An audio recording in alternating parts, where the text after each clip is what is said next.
Bobby. We're here with Carmelia Ray and Jennifer Love. We are doing our weekly Powerful Partnerships conversation, and I'm excited to have all of you here for us with us today. So if you are joining us, we definitely want you to comment below. Let us know kind of where you're listening in from. You know, are you coming in from North America, South America, Africa, Asia, Australia, you name it. We have people from all over these things when we do these live streams. So it's a lot of fun to have people around. So right now, this is a live stream that's going actually on LinkedIn, but it's also being streamed on Facebook. It's also being streamed on Twitter. And also you can, there's a Clubhouse stream right now going on. So you can actually be part of the entire thing. So there's lots of great people that are going to be part of this. We want to engage you to, be part of the conversation and show a little bit about, what you're all about and ask questions and things like that. So that's what we're doing here. And I'm very excited to have a couple of amazing guests. So let me start with introductions. Carmelia, why don't you introduce yourself and then you can introduce Jennifer. Absolutely. It's my pleasure. Welcome back, everyone. Another week, another powerful partnerships with my amazing partner, Bobby Umar. This is why we call it that. We've known each other for quite a while and thought, let's combine our audiences. I know he's a rock star here on LinkedIn. I have worked in the dating and relationship space for the last 30 years, have worked much more in media as a result of raising and elevating my own profile in the dating relationship space. So now I'm working with brands and influencers and entrepreneurs to get more forward facing in the media. And that's also something that I'm doing. And if you're single looking for love, that is my specialty. And today's conversation is on building wealth, talking about money in partnerships. And we're going to talk about money in partnerships, our relationship to money, with our own relationship to money. And then, of course, having those conversations with your partner about their relationship to money in both the romantic and, business sense. Now, I will say this to start. Jennifer is here with us. She is the wealth alchemist. She is a money therapist, one of the first ones I've ever met, not my last one, the only one I need to know, to be frank with you. And she is a trooper. She has COVID, so we don't know how long her voice is going to last, but I really want to honor her, thank her. And Jennifer, at any point you need to tap out, we'll share with everybody how they can follow you. Please do, if you can, introduce yourself. And I also really want to lead with the program that you're coming up with too, because we have a short window in which we can connect with you. So over to you, Jennifer. Yeah, well, hi, everyone. And Bobby and Carmelia, I'm glad to be here for one of my favorite conversations, money and relationships. And there's so much in the partnership conversation. So yeah, I am also very excited this week, in spite of having COVID. And I don't know, I feel like I'm doing pretty darn good right now in this. So yeah, I'm going to bear with you as best I can here. But everyone's going to get my sexy voice today. So there we go. There's the added benefit. I've been studying and researching human development and behavior for over 20 years now. I've received my master's degree. I've been supporting thousands of clients, from founders, even some who have landed deals on Shark Tank, and executives of Fortune 500 companies, even a couple of celebrities along the way. And what I have come to know is that we all have stuff going on inside of our relationship with money. And that's just the truth. And so it doesn't matter how much money we have or we don't have. It's showing up in how we're being inside of ourselves, the relationship with ourselves, the partnership we have with ourselves. But then it's also showing up outside of that in our partnerships, whether that's business partnerships, intimate relationships. Oh, we can hear myself over on Clubhouse here. Clearly, I am new to this, guys. Bear with me here as I get my stuff together. I had the same thing, but you lower the volume so that doesn't come out, right? Got it. Also, I'll help you manage the stage. If you can quickly hit the mod button on Clubhouse, and then we'll get that all sorted out, and that way we can fix the audio. We're just going to take a ride here together today. There we go. Awesome. Okay. So Yeah, relationships in our relationship with money, in ourself, and in our partnerships.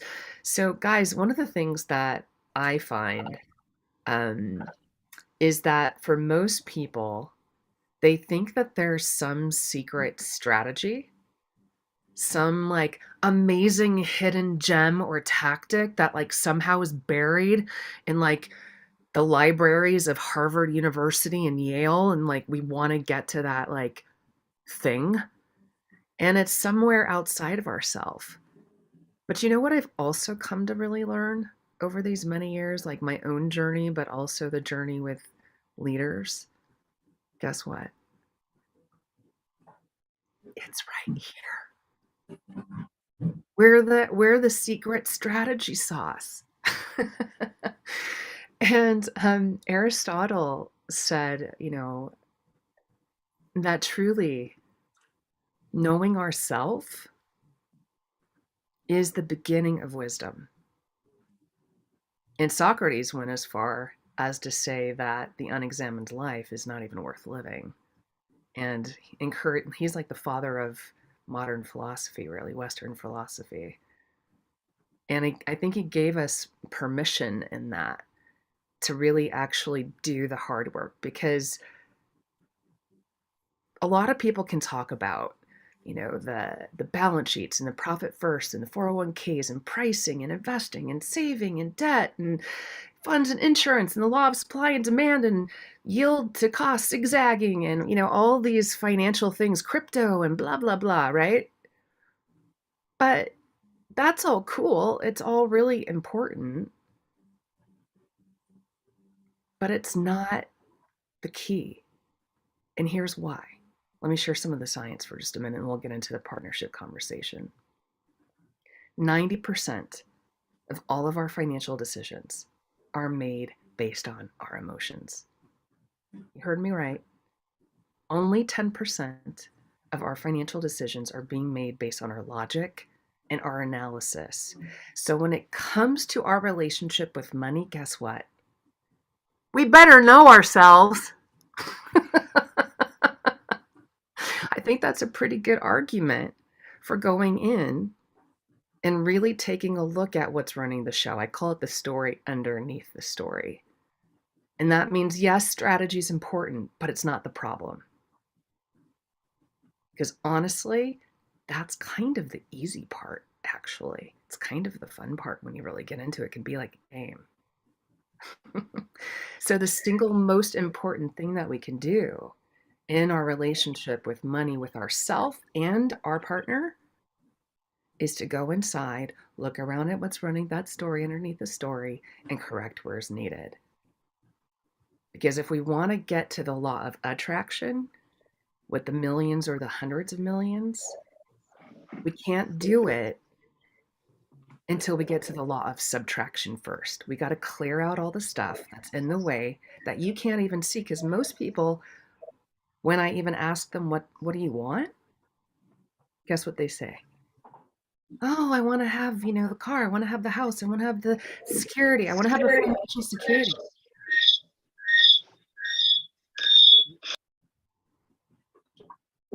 But when I ask them what they need, what do you need? What do you think most people say? I don't know. I don't know what I need. And if you don't know what you need, how can you possibly know what you want? It's foundational. And so I'll just kind of jump off the platform from there and let you guys roll, because that was just a lot of download there. Yeah, thanks so much for that, Jennifer. Really appreciate you be part of this conversation. We do this every week at 2 p.m. Eastern, called Proper Partnerships with Carmelia Ray and myself, and we bring in guests to share this whole, whether it's partnerships or relationships. I think that's an important, discussion. And I will introduce myself. I'm Bobby Umar. I'm a professional speaker by trade. For the past 17 years, I've traveled around the world across 4 continents, delivered 1,000 keynotes and workshops, mostly on leadership and soft skill leadership. But I became known as the networking authentic connection guy. Then I became known as the personal branding guy for alignment and focus and clarity. And now I'm more of a digital marketing, digital networking influence guy across LinkedIn, Twitter, and now Clubhouse. And so I talk a little bit about personal branding and social audio and social influence, and then how to build a thought leadership brand. But, I will be very frank and say that, money mindset comes up all the time, even for myself, whether I'm working with clients or whether I'm working for myself. I remember when I first started my job as speaking, the first question, what do I charge? Right. And it just became like this big, long conversation of what I charge. And even now, having done it for 17 years, obviously I'm more sure of myself when it comes to, okay, this is what the price is, this is what the price is. Sometimes though, you're like, oh, should I say this? I maybe this client will be thrown off or whatever. And you sometimes throw that, and like even 17 years later, I still sometimes hesitate or I'm not sure. But that's rare when it comes to speaking because I've done it for so long. Whereas something that's more new for me, I also do coaching, which I've only been doing for 3-4 years, and I don't have as many clients like I did with speaking. So for that, when I ask people, I definitely have this hang of what I say. Do I go too high? Am I going too low? Whether I'm doing a workshop. And so for me, it becomes something it's always there, and I think it's human, it's understandable, but learning how to navigate that and deal with that, I think that's why it's great to understand and maybe to see it as a partnership per se. And I kind of love what you said about that. I just want to chime in on the piece that you had shared, when you ask people, what do you want? And the common response, Jennifer, is that they don't know what they want, right? So you being the money therapist, and I'm sitting on the money couch right now. I'm on the therapist of money couch, and I'm literally on a couch. What are the things that I should be saying? I know there's no right or wrong, but if you're asking me this question, and let's say that my natural answer to that, if you ask me this question, is I want my kids, I want to be happy, whatever that happy looks like. I want to be healthy. I want my children, who there are 3 of them, to be able to live a comfortable life in gratitude. I want them to be contributing members of society. And as their mother, I want to be able to provide them a certain lifestyle and ability that they don't have to hear no all the time. When I was growing up as a child, and sometimes I don't know if that's good or bad, right, Jennifer? Because as a child growing up from an immigrant family, seeing 2 parents work really, really hard, and me relating to hard work as a means to, you work hard, you make money, you buy a house, you do these things in steps. That I was taught certain things about money, and yet you walk into a different household, those people in that household with those beliefs are going to have a different relationship with money, right? So I myself, I can't wait to go through the Caterpillar series, because my own relationship with money I am discovering at almost 50 years of age, right? I'm about to turn 50, Friday is my birthday. So yeah, I just would like to turn it back to what should I be thinking about when you're asking me, what do I want? Because sometimes there's things I want, and there's things that I want in my environment, and there's things that I want in my children. I want a lot of things, right? I want a lot of things. And I know that for me, money is a vehicle or a tool to help me get the things I want, right? And yet, I don't want to be hostage to this pursuit of money, because I want to be able to make enough money that at some point I'm like, this is good. I'm happy. I don't need much more, right? So I just like to turn it back to you on that. Very long-winded answer. Yeah, beautiful, Carmelia. So I heard a lot of the wants of what you want for your children. I didn't hear one thing in that about what you wanted for yourself. And here's what I would get to underneath that, even with your children. There's a why in it. So we say we want something, but why? Let's drop down 10 layers into the why of that to really get to the heart of what it is that you want, which will really point us also to what we need in that. And when we're thinking about the question of happiness, happiness doesn't come from money. Happiness, I mean, we hear this, but do we actually emotionally connect with what that really means?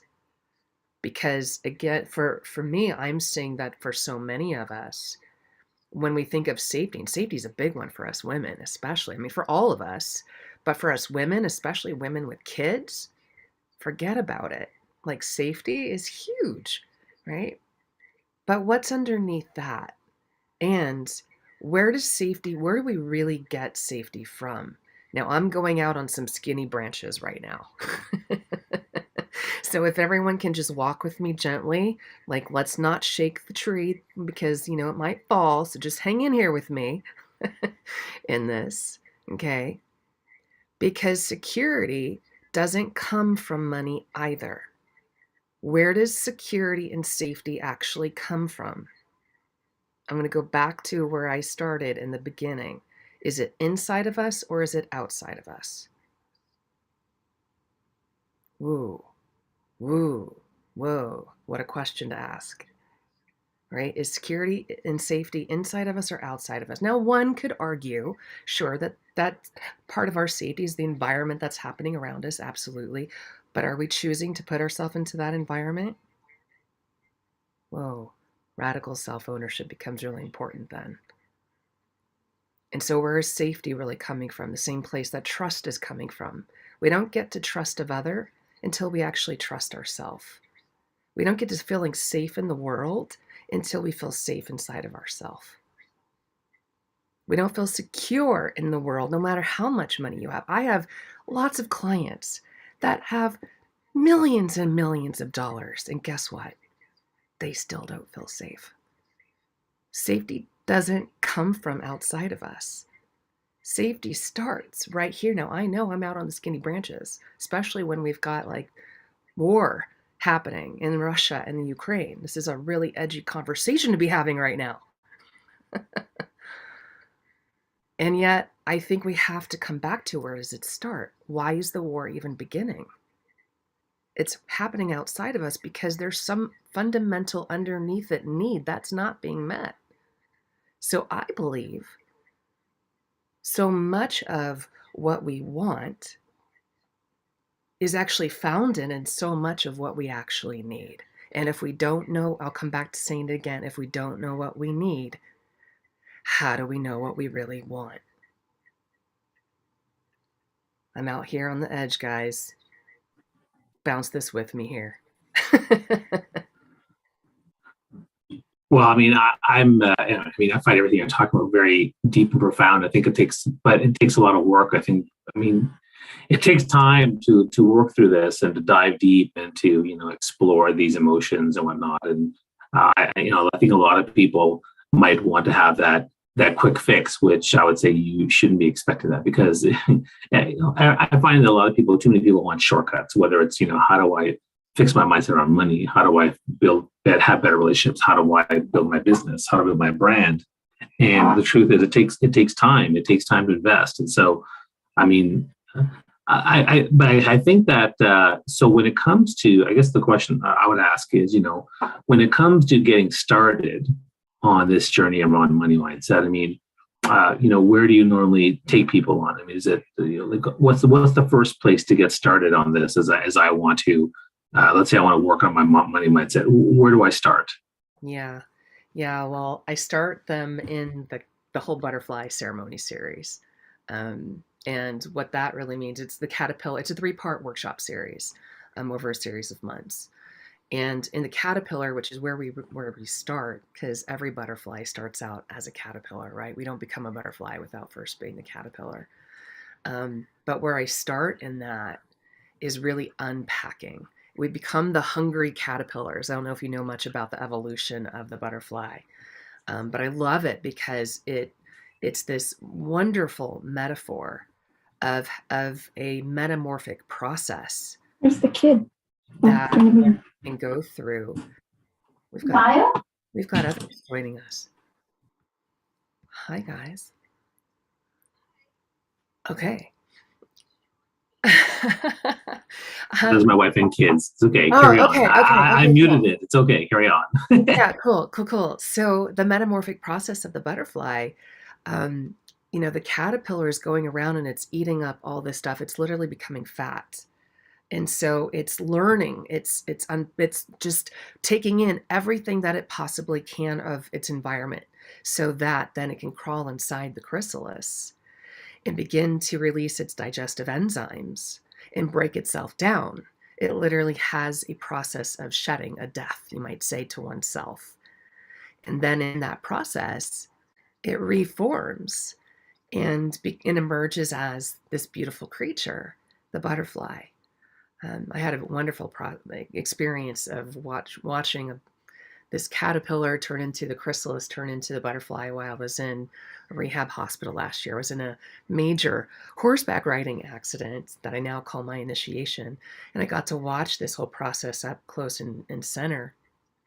And so I believe, Bobby, that we need to go in and take a look at, collect all the bits and pieces of what are the behaviors, the stories, the traumas, all the stuff that we're mucked up with, clogged up with, like all the stuff that is needing to be subtracted from us, right? Getting back to that law of subtraction.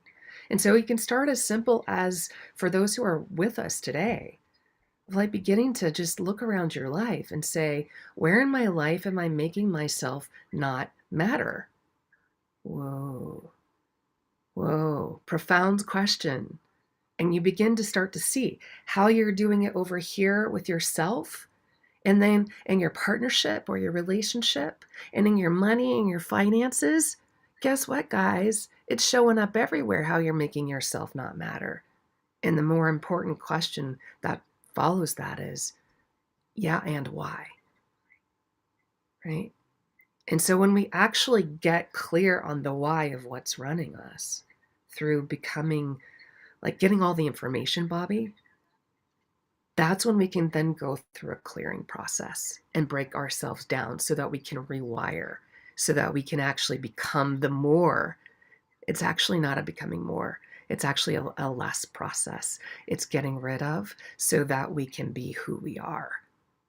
A magnificent butterfly that can manifest with so much ease. Because for me, living wealthy, like money in the bank, but also joy and happiness in our heart, in our life, being grateful and satisfied and feeling the enoughness in ourself, but also in our life, like savoring and squeezing the juice out of life. Ah, like that is living wealthy. And that is a decision. It is a discipline. And it's a daily devotional practice of manifestation. This is not bippity boppity boo, guys. And like, you're some magic formula, you're there. Like, this is real human stuff. I have so much fun with this. Can you tell?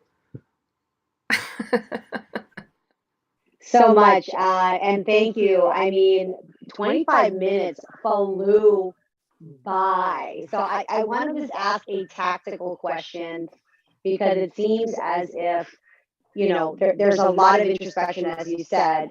Our relationship with money and our partner begins with our relationship with money, my relationship with money, right? So for people who are dating or newly dating, if they've not done the work, but they or maybe they've done some work, not necessarily your work, how would you enter a money conversation with your partner? And is there some test or some set of questions that we can ask so that we can tell, hey, are we on the same page? This may not be an easy answer, but if you can try to kind of simplify it as best you can for people who are dating or in relationships, of how we can navigate this money conversation, because that can be very challenging. Definitely. Sex, money, and power, right? Money is a major reason why people like don't work out, they break up, they get divorced, right? Is a major contributor, one of the top. So first of all, coming back to knowing thyself, there's a quiz that I really love that helps people understand, well, how am I actually designed? And there's a couple actually. Human design is one. Figure out what your human design is. Like, I'm a pure manifester. I'm 8% of the population. Like, I am meant to manifest, not to be a workhorse. That's why I got kicked off last year. They kicked me off. I was like, get off, stop it. You're not a workhorse, you're a manifester. I'm like, okay, great. The other one is wealth dynamics. And wealth dynamics really shows you, like, who are you in this like whole making money thing? Like, what is your natural design for this? I'm a star. Carmelia, you're also a star, right? We're meant to be front facing and having these kinds of conversations where we're sharing information and things that we love and care about and that are awesome with the world. Right? For someone else, they're a trader or a deal maker. I'm looking for a deal maker. Anyone a deal maker?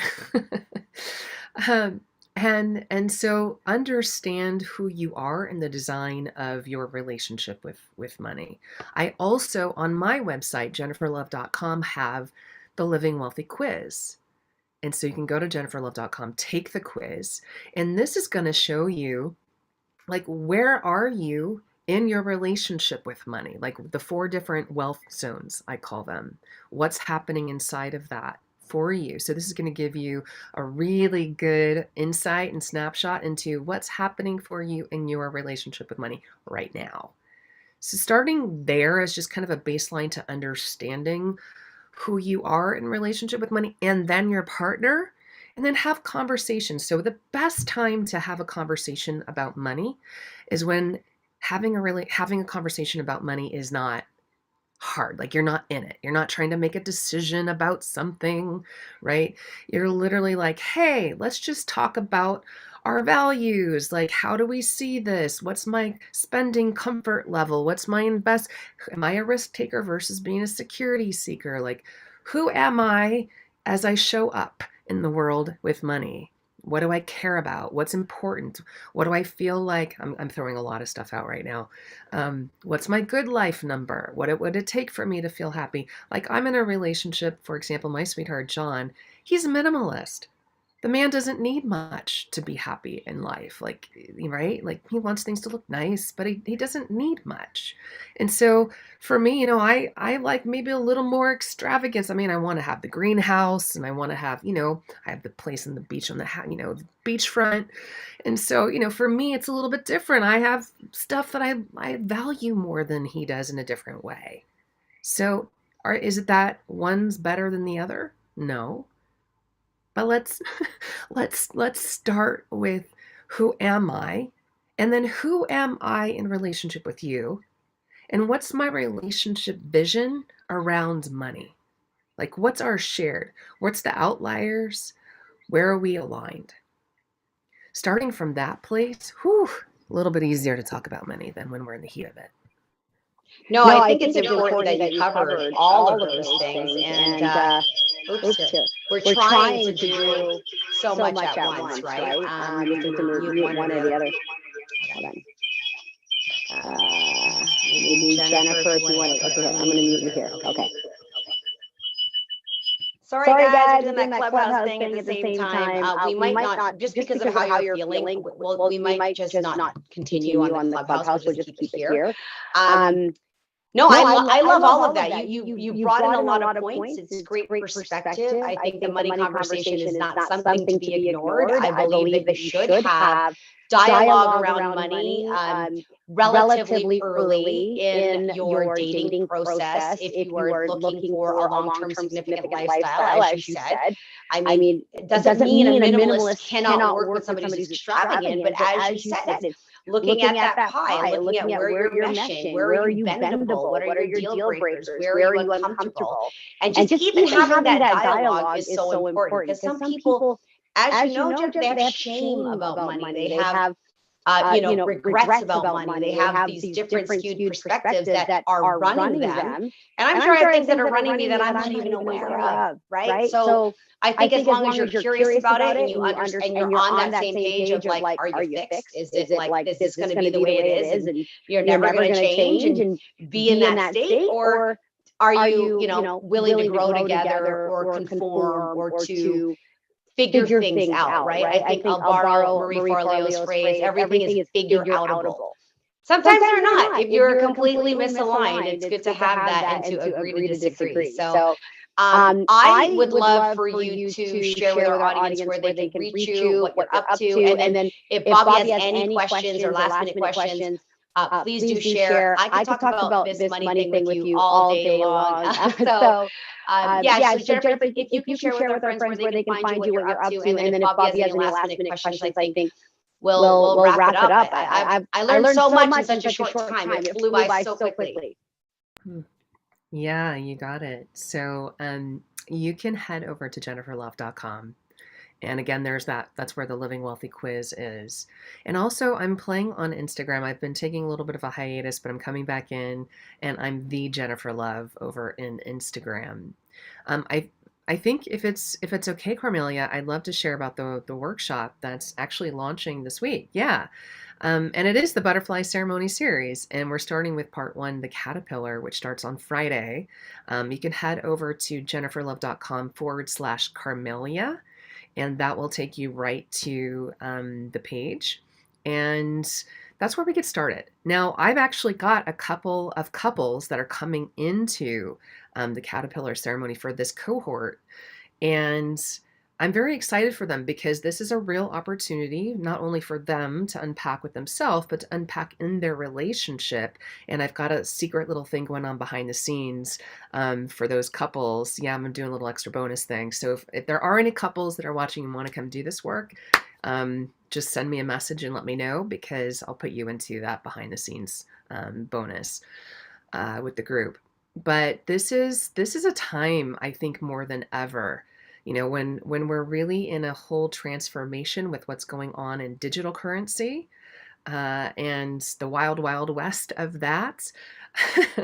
and just the change in what's happening in the world. Like the best thing that we can do to save ourselves is to go in to do this work so that we understand how we want to be in relationship with wealth and money, not only for ourselves, but with our partner. And then from there, grow the millions. And that's what happens for my clients, guys.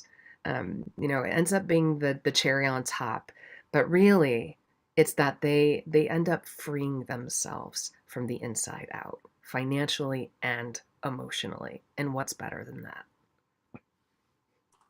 Yeah, this is, again, fantastic insights. Thank you so much, Jennifer, for sharing with us today. Now, normally we do this we've gone over our time, but this has been a great conversation. There's some people listening and sharing comments. Mary Kay's love the caterpillar metaphor. Roger goes, this is so interesting to know. Karen says, yes, squeezing the juice out of life, love it. And there's one question that's come up, which if I can ask, and then we'll go to, and maybe we take that conversation to Clubhouse. But the conversation is, what would be your advice to someone who's in their 20s in order to get on top of their financials? Well, I'm going to come back with where I've been starting, and that's to know yourself. That's the best place to start. But beyond that, I think what I'm hearing in that is a tactical request. And so begin to start saving and investing now. Like max out that IRA, or the SEP, or if you're, working for a person, the 401k, like max these things out and use these tools, because there's a really fun way to figure out how to double your money and how it will. So you take the dollar amount, okay, divide it by 72, and that's what you're going to get and how many years it will take you to actually double that money with the interest rate, right? So take the interest rate, divide it by 72, and that's how many years it will take you to double your money. Pretty cool. So for the 20-year-old, know yourself and start investing and saving now, because within 5 years, you could depending, like, let's say it's like a 14% interest, you could be doubling your money. So thank you for sharing that. It's pretty amazing how quickly we can grow this when we do it. Oh, thank you for sharing that, Jennifer. It's been really great to have you in our conversation. Now, if you are part of this conversation, you have other questions, you can comment below on LinkedIn, you can share on Facebook, you can tweet us and tag us to get answers from us, and maybe we can also respond, because there will be a replay available across all the different platforms. And Carmelia will probably share this on her own LinkedIn page as well, so you'll be able to ask those questions. But if you want to come up on live now and talk about this, we're going to move the conversation to Clubhouse, and you can join us there and get up on stage and and have your voice shared too. So thanks everyone for being here and part of the live stream. Now let's move it over to the Clubhouse room, and we'll continue the conversation with it. Thank you so much. Thanks, Carmelia. Thanks, Jennifer. And thanks for everybody for being here so long.